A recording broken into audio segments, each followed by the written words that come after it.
Hi, welcome back to the final part of our tobacco tin upcycle. Now, the first thing I want to say is that it's actually really nice making a tutorial at a normal time of day.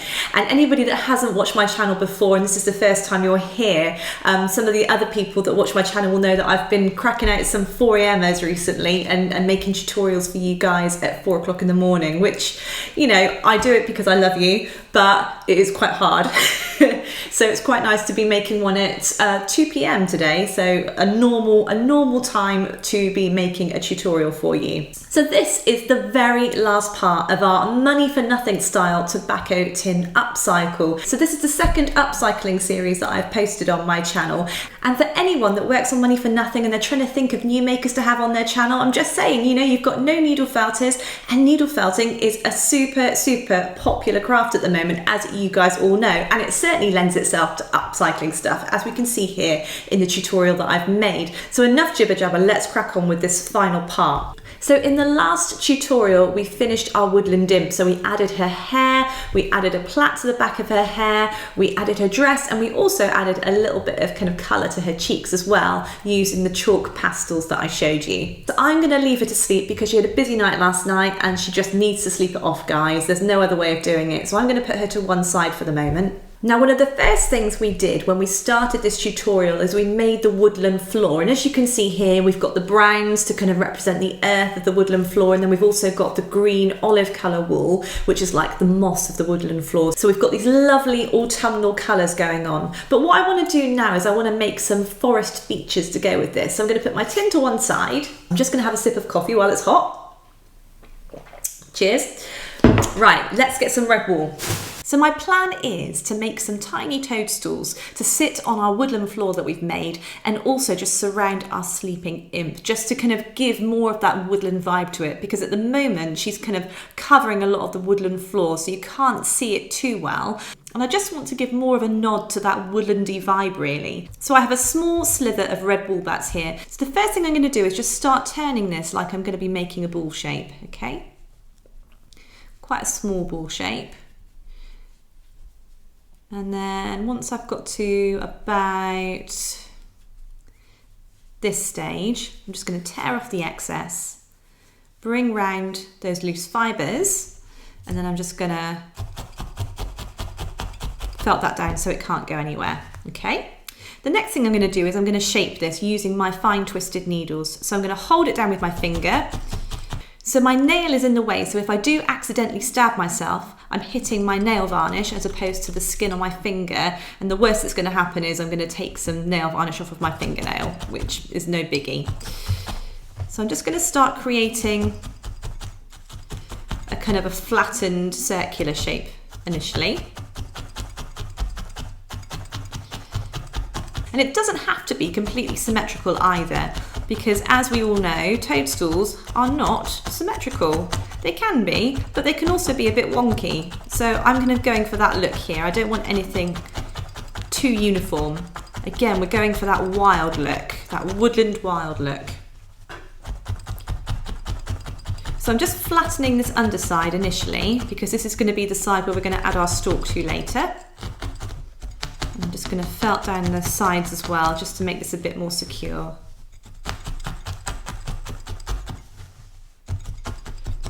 As I'm felting this, when I'm felting the top side, which is the side that I'm going to be adding my little white dots to for the toadstool, I'm not going all the way through, because if I start felting all the way through, first of all, I'm going to lose that curved shape that I'm trying to aim to get, but also it's going to adhere to the mat, and I'm going to end up with loads of fluff on the base of my mushroom where I've gone too far in and it started to felt against the felting mat. So when you're doing this, just be careful and don't felt through all the way. Don't felt through to the mat, because you'll find that you'll have the same problem, okay?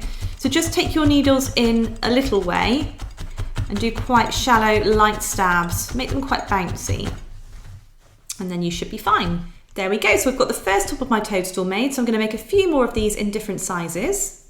Okay, so I've made 4 tops for our toadstools, and I've also added an underside as well. And I've just added a little bit of taupe coloured wool bats into the centre on the bottoms of the toadstools so that you've got that underside, so that if anyone was to look at our scene really closely, they would really see the detail in it. So the next thing we need to do is we need to add the white dots to our mushrooms. So I'm going to go back to my white wool bats, and I'm just going to tear away some really tiny sections and then just roll them between my thumb and my finger. So we're creating these little tiny dots for them. I'm just going to add them all here. And then once I've got a few dots, I'm going to take my extra fine needle. And we need to use the extra fine needle because of the size of the mushroom heads that we're working on, or the toadstool heads. So I'm just going to take my extra fine needle and I'm just going to felt in one of those dots. Just shape it a bit there. And then I'm going to add another, slightly larger one this time. Again, try not to go all the way through the toadstool. Just felt on the surface. So this is contracting into itself nicely and creating a nice circle. So there's another one added there. And I'm going to keep doing this until all my mushrooms have got the white spots on. So I'll be back in a second once that's all added. Okay, so I've added all of the dots to our toadstools. So the very last thing to do is make the stalks. So what I'm going to need now is a cocktail stick. So I've got my cocktail stick, and I'm also going to need some more of that taupe coloured wool bats that we were using earlier on the underside of our mushroom. So I'm just going to take a very, very thin strip of this now. So I'm going to take my cocktail stick and I'm going to place it over the wool. So we've got this loose piece here going away from me and then the length coming towards me. Okay, I'm going to bring the loose fibres going away from me over the cocktail stick, and then I'm just going to very carefully wrap this around our cocktail stick. Okay, so super straightforward and easy. And I'm going to keep going until I've used all of my wool. Don't do this too tightly, because if you do it too tightly, you won't get it off of your cocktail stick. So when you're wrapping this around your cocktail stick, make sure it's firm so it doesn't unravel really easily, but don't make it too tight because you'll never get it off of the stick. So I'm just going to remove my stick, and I'm going to take my double twisted needles, and I'm just going to initially just felt that down.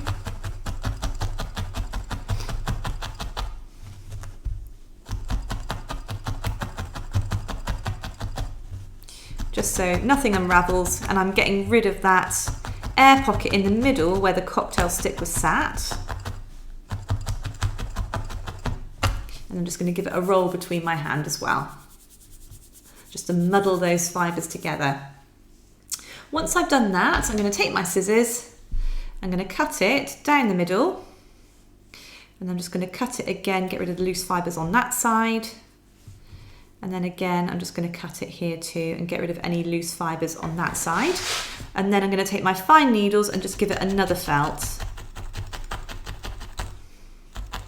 I'm then going to take one of my smaller toadstools and I'm going to place my toadstool stalk on the base of my toadstool, like so. And this can be quite tricky now because we're working on a very small scale, but I'm going to take my extra fine needle. I'm going to hold the tip of the toadstool stalk, that's a mouthful, the tip of the toadstool stalk in my fingers so they're well away from the needle, and I'm just going to felt this down.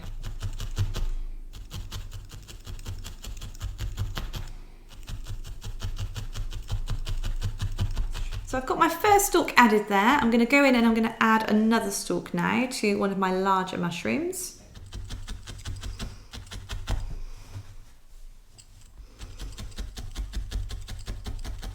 There's my second stalk added there. So I'm just going to finish the other two and then I'll be back in a second. Right, so I've got my mushrooms made. So I'm going to take my woodland floor out of the tin and I'm going to place my imp onto the woodland floor because I want to see where I need to position these mushrooms. So I think I'm going to place a couple just by her feet. So here and here. And then I think I'm going to place one about here. And then I think I'm going to place one somewhere like around here maybe, just on that corner there. Okay, so I'm going to take her out of the way. I'm going to bring in my glue. And rather than felting this, because this is quite loosely felted, it's not firmly felted, it would be quite tricky to felt these into position. So instead, I'm just going to glue them into position, just to make my life a little bit easier. And then the same with this one here, this little baby toadstool. I'm going to place that one there and just hold those into position a sec whilst they dry. So I'm just going to glue in this one as well. A relatively good amount of glue on the bottom, just because I want to make sure that it holds. And then finally, I'm just going to place this last one in. Right at the corner there. So whilst I was making the mushrooms, I had an idea about maybe making a little worm to be crawling along the woodland floor as well. So to make this little worm, I'm actually going to make him on a wire so I can make him bendable. So I'm going to make it about that long, just to allow for me to turn the ends up so that I don't, so that nobody gets spiked with a sharp wire. And then just do the same on the other side. Feel free to use pliers to do this, because it can be quite tricky sometimes, especially when you're working with a small piece of wire. I'm then just going to rub some of my felting wax over it, just to give it a bit more stick.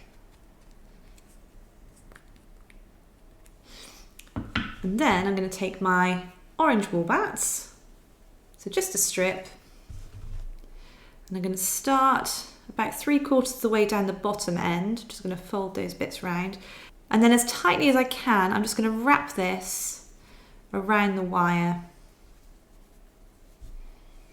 all the way past the end of the wire,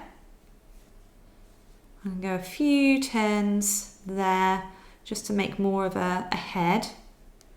And then once I've got a few turns in, I'm just going to spin him round, and I'm just going to bring round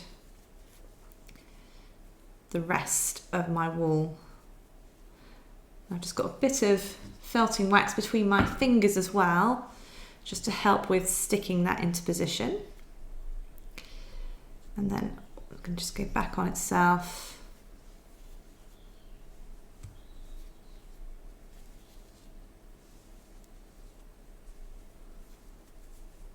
And then I'm just going to do a few more turns around where his head would roughly be.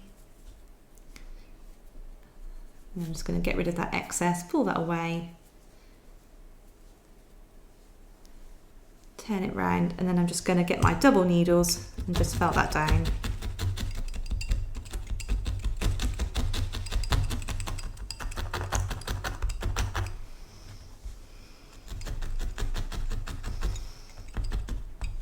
Just going to try and felt down as carefully as I can that little loop of wool there.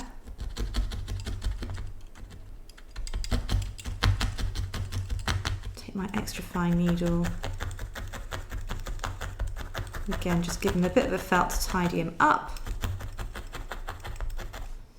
And then I'm just going to bend my worm into position. Give him a final felt, just to get rid of any looseness, any loose fibres that are being a bit naughty. And I'm just going to take some tiny, tiny pinches of brown merino roving, which is what we use to make the eyes for our imp. And I'm just going to hold my worm down. And with that very tiny piece of merino roving, I'm just going to felt down a little brown dot on one side of the head.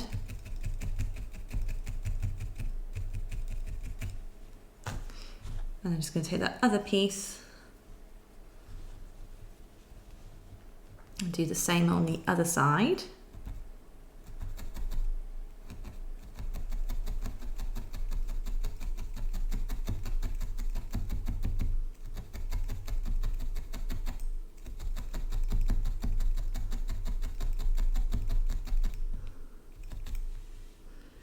So he's got a little pair of eyes. There you go.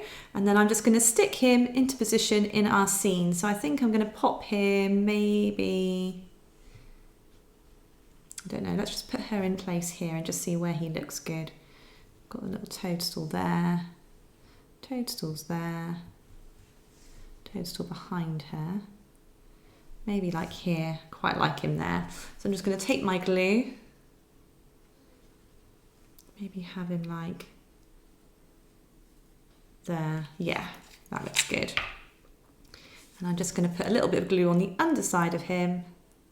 Oh no, he's escaped and I've got glue on my dress. Oh, bugger, bugger, bugger. And I'm just going to stick him down. Oh my goodness me, I'm properly throwing everything around today. I'm just going to get a wet wipe to wipe that super glue off my woolen dress. 2 seconds. And then the very final thing to do is add our scene to the tin. So I'm just going to take our fairy away and I'm going to pop our little woodland floor over here, and I'm just going to put a little bit of super glue down on the base of our tin. Not too much, just some little dots, just to secure it down so it can't fall out or go anywhere. Like that. And then I'm going to take our base and just press that down.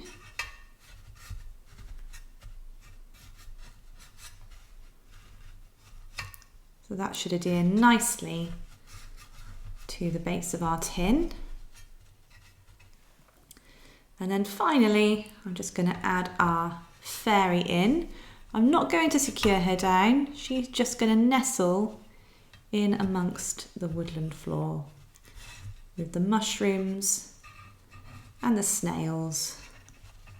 I'm just going to bend her a bit just to get her a bit more into that kind of sort of sleeping fetal position. And there we go. There is our woodland fairy in a tin diorama. So here is our finished upcycled tobacco tin. So as you can see here, we've made our beautiful fairy slash imp. She's fast asleep in our tin, and then we've made this lovely, beautiful woodland scene around her as well. So it just goes to show what you can do with a simple tin. I mean, the possibilities are truly endless. And I don't know about you guys, but I just found it so satisfying to turn something so simple like a tin into something that holds something so magical and whimsical and really sweet, and something that would look really lovely in something like a children's bedroom or a nursery or something like that. So I really hope you enjoyed doing this upcycle with me. If you did enjoy it, if you could like this video, that would be really amazing, because it just means I get my videos out to more people that are interested in needle felting, and hopefully get more people interested in upcycling and using needle felting to upcycle items as well. If you haven't already, if you could subscribe to my channel, that would be amazing as well, because it just helps with that pesky YouTube algorithm. And I am posting daily at the moment tutorials and loads of needle felting hints and tips as well, so it's really worth following me, because there's all sorts of bits and pieces that are going to be coming up over the next few days. But I'm going to love you and leave you now. I hope you have a fantastic day, and I will see you tomorrow. Take care. Bye.